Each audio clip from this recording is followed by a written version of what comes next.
തീർത്ഥാടക ലക്ഷങ്ങൾ കാത്തിരിക്കുന്ന മകരജ്യോതി ദർശനം ഇന്നാണ്. സന്നിധാനത്ത് വൻ തീർത്ഥാടക തിരക്കാണ് അനുഭവപ്പെടുന്നത്. അയ്യപ്പന് ചാർത്താനുള്ള തിരുവാഭരണമായുള്ള ഘോഷയാത്ര വൈകിട്ട് സന്നിധാനത്ത് എത്തും. നിലയ്ക്കലിൽ നിന്ന് തിരുവാഭരണ ഘോഷയാത്രയ്ക്കൊപ്പം ശ്രീജിത് ശ്രീകുമാരൻ തയ്യാറാക്കിയ റിപ്പോർട്ടിലേക്ക്. ശബരിമല സന്നിധാനത്ത് മണ്ഡലവിളക്കിന് സമാപനം കുറിച്ച മകരവിളക്ക് ദിവസം ചാർത്താനുള്ള തിരുവാഭരണം, അയ്യപ്പ വിഗ്രഹത്തിൽ ചാർത്താനുള്ള തിരുവാഭരണവും വഹിച്ചുകൊണ്ടുള്ള പേടകവും വഹിച്ചുകൊണ്ടുള്ള ഘോഷയാത്രയാണ് നിലയ്ക്കൽ ഭാഗത്തേക്ക് കടന്നു വരുന്നത്.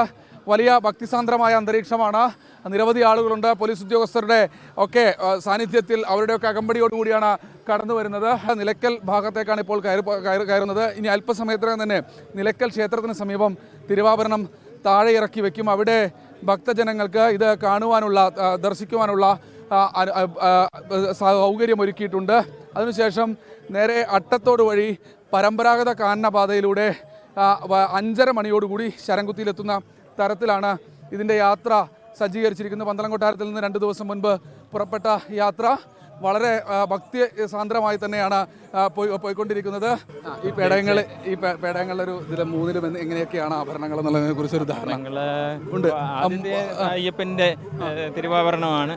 രണ്ടാമത്തെ അഭിഷേകപ്പെട്ടിയാണ്, അഭിഷേകം ചെയ്യാനുള്ള പെട്ടിയാണ്. മൂന്നാമത്തെ കൊടിപ്പെട്ടി എന്ന് പറഞ്ഞാൽ തലപ്പാറമല, ഉടുമ്പാറമല, പിന്നെ തിളമ്പ് അങ്ങനെയുള്ള പെട്ടിയാണ്. ഇന്ന് ചാർത്തും. അതിനുശേഷം നമുക്കൊരു വേറൊരു പ്രത്യേകത കൂടിയുണ്ട്. തിരിച്ചിറങ്ങി വരുമ്പോൾ മറ്റൊരു സ്ഥലത്ത് കൂടി അല്ലേ ഇറക്കി വയ്ക്കുന്നുണ്ട്. പൂർണ്ണമായിട്ട് അവിടെ വിഗ്രഹത്തിൽ ചാർത്തുന്നുണ്ട്. അത് പെരുന്നാട് അമ്പലത്തിലാണ്. നമ്മൾ തിരിച്ചു വരുമ്പം അവിടെ ആണെങ്കിൽ സ്ത്രീകൾക്കും എല്ലാവർക്കും, സ്ത്രീകളുടെ ശബരിമല എന്ന് അറിയപ്പെടുന്നത് പെരുന്നാട് അമ്പലം. അത് പലർക്കും അറിയാത്തതാണ്. പെരുന്നാട് അമ്പലത്തിൽ ഇത് ഇറക്കി വയ്ക്കും. അത് സ്ത്രീകളുടെ ശബരിമല എന്നാണ് അറിയപ്പെടുന്നത്. അവിടെ അയ്യപ്പ വിഗ്രഹത്തിൽ ശബരിമലയ്ക്ക് സമാനമായ രീതിയിൽ തന്നെ തിരുവാഭരണം ചാർത്തും. നമ്മുടെ തൊട്ടുമുള്ള ഇതാണ് തിരുവാഭരണ പേടകം. ഇത് വഹിച്ചുകൊണ്ടാണ് അങ്ങോട്ട് ശബരിമലയിലേക്ക് പോകുന്നത്. എന്തായാലും ഭക്തിസാന്ദ്രമായ ഘോഷയാത്ര, തിരുവാഭരണ ഘോഷയാത്ര ഇതാ നിലയ്ക്കലിലേക്ക് കിടക്കുകയാണ്. സഞ്ജയ് ഇക്ബാലിനൊപ്പം ശ്രീകുമാരൻ, 24 പത്തനംതിട്ട.